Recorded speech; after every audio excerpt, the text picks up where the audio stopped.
ससुराल बैठे मायका चलाऊंगी। सोनिया अपनी माँ के साथ बैठकर अपनी भाभीयों के खिलाफ कान भर रही थी। माँ, आज ना मेरा बाहर से कुछ खाने का मन कर रहा है, लेकिन क्या करूँ, मेरे पास पैसे ही नहीं है। अरे बेटा, अगर तुझे बाहर का खाने का मन है तो अपने भाई को बोल दे, बाहर से आते वक्त कुछ ले आएगा। ऐसा आपको लगता है माँ?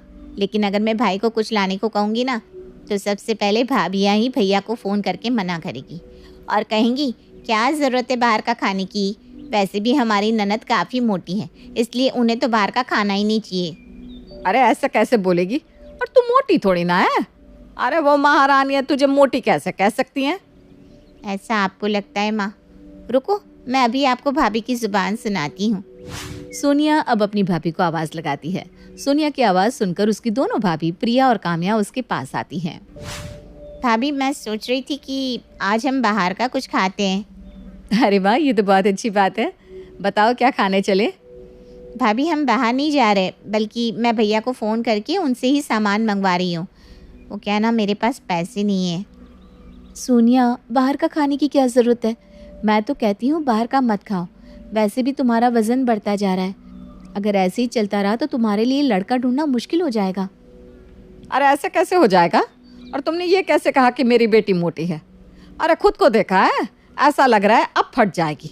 और इस घर में आज बाहर से ही खाना आएगा। मैं भी देखती हूँ कौन है जो इस घर में बाहर के खाने को रोकता है। नीलम बेवजह ही भड़क रही थी और ये देखकर प्रिया और काम्या तो समझ ही गए थे कि उसकी सास का बेवजह भड़कने का कारण कोई और नहीं बल्कि उनकी ननद सोनिया ही है, क्योंकि वही तो है जो अपनी माँ को हर समय भड़काती रहती है। लेकिन काम्या और प्रिया को अब इन सब की आदत हो चुकी थी, इसलिए वो इन बातों पर ज़्यादा रिएक्ट नहीं करती और वहाँ से अपने कमरे में चली जाती हैं। समय गुजरता है और गुजरते समय के साथ अब सोनिया आए दिन अपने घर में सबको भड़काती। कभी अपनी भाभी को अपनी माँ के खिलाफ भड़काती तो कभी अपनी माँ को अपनी भाभी के खिलाफ। ऐसे ही एक सुबह सोनिया अपने भैया विराट के पास जाती है और उससे कहती है, भैया, आप और भाभी कहीं जा रहे हो क्या? नहीं तो क्यों, तुमसे किसने कहा कि मैं और तुम्हारी भाभी कहीं जा रहे हैं? भाभी ने, मेरा मतलब है भाभी ने मुझे कहा था कि आप और भाभी कहीं जाएंगे आज रात। अच्छा वो, हाँ सोनिया, आज ऑफिस पार्टी है, सभी कपल होंगे, इसलिए मैंने प्रिया को तैयार होने को कहा है। अच्छा, तभी मैं कहूँ कि भाभी 5,000 की साड़ी क्यों लेकर आई है? वैसे भैया, 5,000 की साड़ी, वो भी बस एक नॉर्मल पार्टी में पहनने के लिए, कुछ ज़्यादा ही महंगी नहीं है क्या 5,000 की साड़ी? नहीं नहीं सोनिया, तुम्हें कोई गलत फहमी हुई होगी। प्रिया ने 5 नहीं बल्कि 2,000 की साड़ी खरीदी है। नहीं भैया, वैसे मैंने तो गलत नहीं सुना था, पर क्या पता सच में मुझसे गलती हो गई हो। सोनिया की बात सुनकर विराट कुछ नहीं बोलता, लेकिन उसके दिमाग में सोनिया की बात बैठ जाती है। अपने भाई को गहरी सोच में देखकर सोनिया वहां से चली जाती है और जब प्रिया विराट के पास आती है तो उसे देखकर विराट कहता है, प्रिया, तुमने जो साड़ी खरीदी थी वो कितने की है? विराट, क्या हुआ तुम्हें? मैंने तुम्हें बताया तो था, भूल गए क्या? नहीं, मैं भूला नहीं हूँ, लेकिन मैं जो पूछ रहा हूँ वो बता दो। विराट, बात क्या है? तुम इतने गुस्से में मुझसे क्यों बात कर रहे हो? क्योंकि तुमने मुझसे झूठ कहा है और तुम जानती हो कि मुझे झूठ पसंद नहीं, इसलिए अब हम रात की पार्टी में नहीं जा रहे हैं। पर विराट, मैंने तुमसे कोई झूठ नहीं कहा है। पर विराट उसकी एक नहीं सुनता और वहां से चला जाता है। ये देखकर प्रिया को बेहद गुस्सा आता है और वो गुस्से में अपनी जेठानी काम्या के पास जाती है। क्या हुआ प्रिया, तुम इतने गुस्से में क्यों हो? दीदी, होगा क्या? अरे इस सोनिया की बच्ची ने तो मुझे परेशान करके रख दिया है। आज इसकी वजह से मेरा सारा प्लान कैंसिल हो गया। जब से इस घर में आई हूँ ना, तब से पहली बार विराट के साथ अकेले किसी पार्टी में जा रही थी, लेकिन इसने वो भी खराब कर दिया। अरे पर हुआ क्या, बताओ तो सही। काम्या की बात सुनकर प्रिया अपनी जेठानी को सारी बात बता देती है। तो ये बात है दीदी, हमें इसका कुछ करना पड़ेगा, नहीं तो ये इसी तरह से घर में झगड़े करवाती रहेगी। करना क्या है, अब घर वालों के कान में हमें ये फूंकना है कि उनके घर की लड़की बड़ी हो गई है और अब उन्हें उसकी शादी करा देनी चाहिए। लेकिन सोनिया की शादी के लिए घर में सब मानेंगे? क्यों नहीं मानेंगे?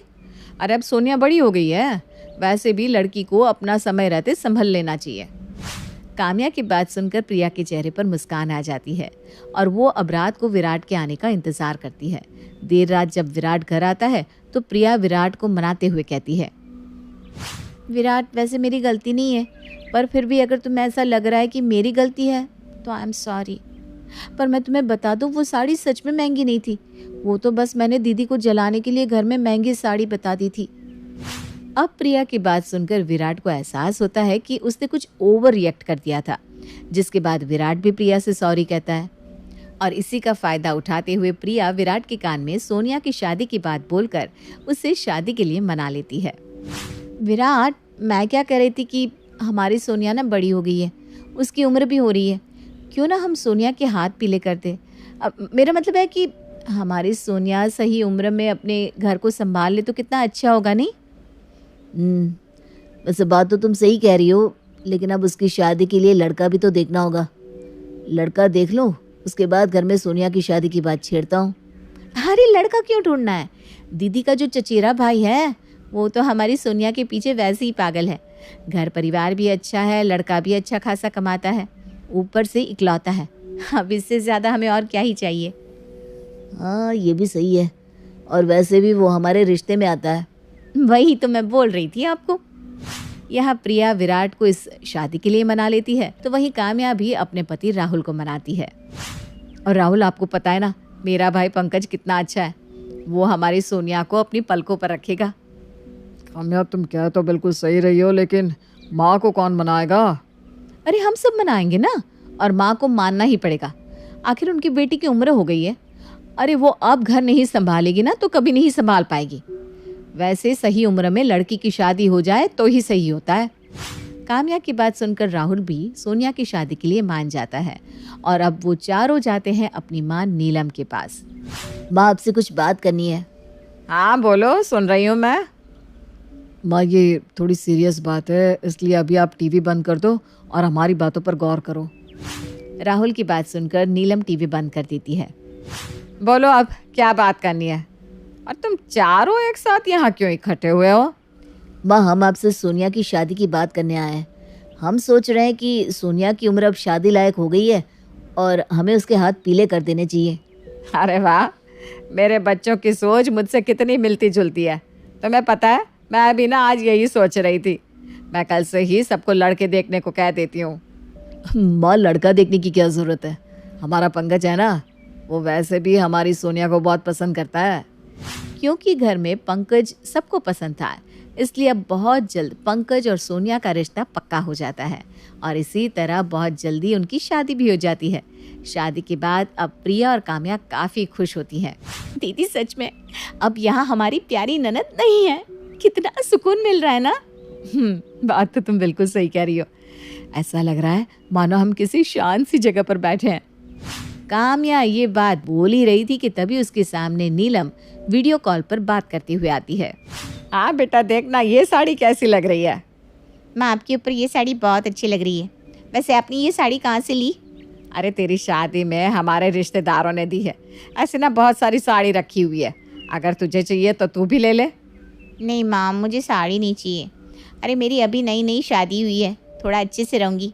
मैं भाभीियों की तरह थोड़ी ना हूँ जो हर समय आंटी बनकर रहूँ। ये क्या बोल रही है सोनिया? तेरी भाभी भी तो इतने अच्छे से रहती है।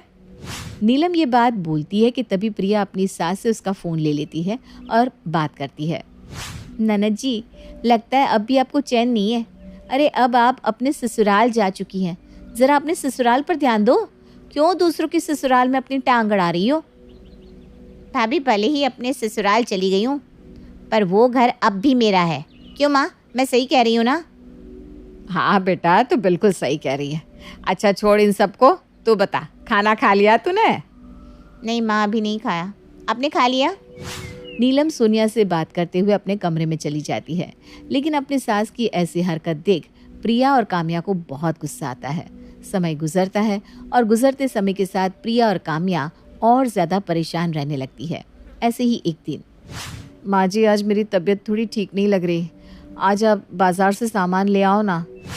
काम्या ये बात बोलती है कि तभी नीलम के फ़ोन से सोनिया की आवाज़ आती है।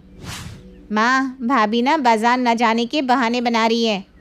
जैसे ही सोनिया की आवाज़ बाहर आती है, वैसे ही नीलम कॉल कट कर देती है। ये देखकर काम्या को बहुत बुरा लगता है। माँ जी, मैं कोई बहाने नहीं बना रही हूँ। अगर आपको ऐसा लग रहा है कि मैं बहाने बना रही हूँ तो ठीक है, आज के बाद मैं आपको कभी कुछ नहीं कहूँगी। और हाँ, मेरी एक बात ध्यान से सुन लीजिए आप। ये जो आप हर समय अपनी बेटी के साथ लगी रहती है ना, उससे आपका और आपकी बेटी दोनों का ही घर खराब होगा। इसलिए मेरी मानिए तो अपनी बेटी से सलाह लेना बंद कर दीजिए। इतना बोलकर काम्या गुस्से में वहाँ से चली जाती है और प्रिया को मार्केट भेज देती है। वहीं एक बार फिर नीलम सोनिया से कॉल पर लग जाती है। अरे तुझे बोलना ज़रूरी था क्या? काम्या ने सुन लिया। अब वो क्या सोच रही होगी कि माँ जी अपनी बेटी से सारी सलाह लेती है। हाँ तो क्या हुआ माँ? और वैसे भी ये बात तो सच्ची है कि आप सारी बात मुझसे पूछती हैं। मैं ही तो आपको अपनी सलाह देती हूँ। और वैसे भी अगर मैं आपको कुछ न बताऊँ तो आप तो अपनी बहू के हाथों बर्बाद हो जाओगी। वो तो आपको अपनी नौकरानी बना कर रखेंगी। इसलिए आप वही कीजिए जो मैं आपसे कह रही हूँ। अपनी बहुओं को ना अपने काबू में रखना सीखिए। सोनिया अपनी माँ को भड़का देती है, जिसके बाद अब आए दिन नीलम के घर में कलेश होता।